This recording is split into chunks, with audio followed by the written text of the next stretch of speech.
Ma'am, Cavite Representative Kiko Barzaga has called for the ouster of the President, claiming na si Presidente yung nasa likod ng pagpapakulong sa kanya.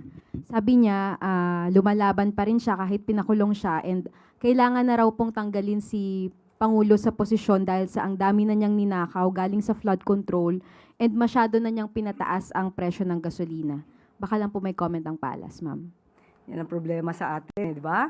So, alam naman natin kung sino ang nagdemanda kay Congressman Kiko Barzaga. Alam din naman niya kung sino ang nagdemanda sa kanya. At alam din naman niya kung kailan siya humingi ng apologies dahil sa kanyang ginawa. Hindi ito makakaila.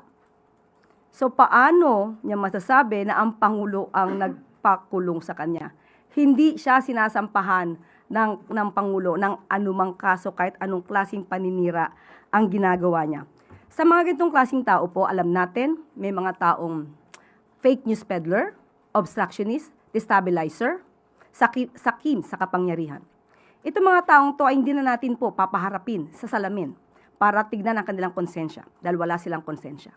Kayo na lang po sa mainstream media at matitinong nasa SOCMED, kayo na po ang humarap sa salamin at tanungin nyo, totoo ba itong sinasabi ni Congressman Kiko Barzaga?